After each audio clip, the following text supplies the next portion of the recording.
I'm Aaron Scherer. I'm been attending Sanctuary since we moved back to the Iowa City area in 2016. So coming up on 5 years now. I'm an assistant professor in the Department of Internal Medicine at the university.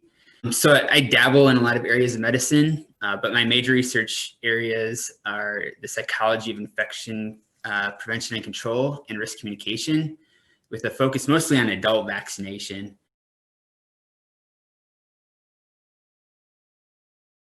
I test hypotheses or potential messaging strategies through online surveys and survey-based experiments. So just a recent example of a study we ran.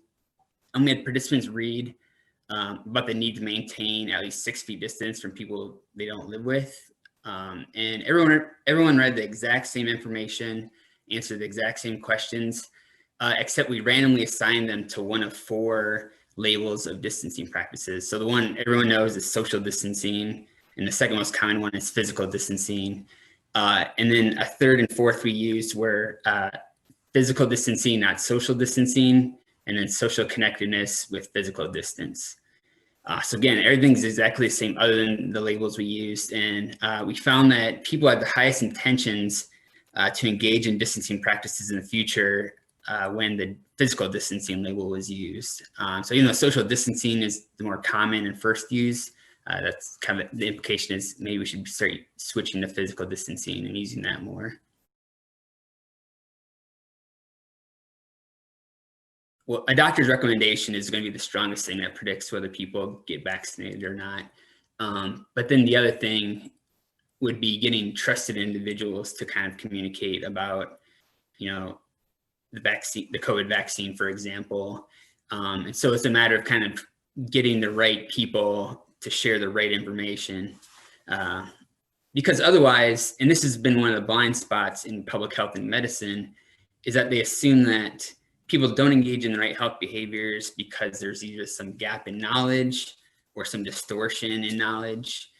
And so they think, if we just give people information, the right information, then they'll do the right thing, which clearly is not the case. Obviously, there's lots of both kind of implicit and explicit motivations that drive people that actually, change the way they process information.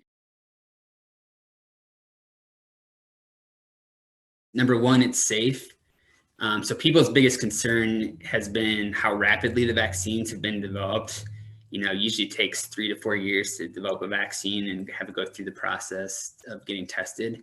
But one of the reasons why we've been able to develop the COVID-19 vaccines so quickly is because it's essentially just taking, roughly 20 years of basic research and vaccine development in other coronaviruses, and then tweaking it for SARS-CoV-2, which causes COVID.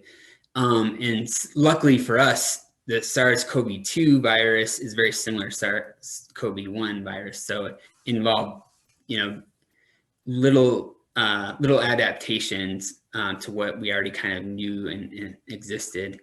And additionally, vaccine clinical trials often include, 1,000 to 3,000 people. Both the Pfizer and Moderna vaccine clinical trials both had 30,000 people each in their trials. So, at least, 10 times as many people as you normally expect, which gives you better ability to kind of detect adverse events people might be able to experience. The second thing I want people to know about the COVID vaccine, at least the 2 that are going to be out, are they're effective. So, most vaccine experts expected these vaccines to be, 50% to 70% effective. And they're actually 94% effective, which means 94 out of every 100 infections that would have happened without a vaccine are prevented through the vaccine. So you can have high confidence that, if you're exposed, there's a small chance you might get COVID, but it's significantly reduced. And even if you do get it, the severity of it will be decreased by being vaccinated. And then the third thing is that we should there are indications that there are fairly common side effects from the vaccine. One of them being fever. And it's actually the case that, if you get a fever after getting vaccinated, it's actually a good sign, because it's a sign that your body's responding to the vaccine and your immune system's responding to it. And so, if you end up getting a fever, don't think that you got COVID from the vaccine, or that the vaccine isn't working correctly. But that's actually a good sign that your body's responding to it.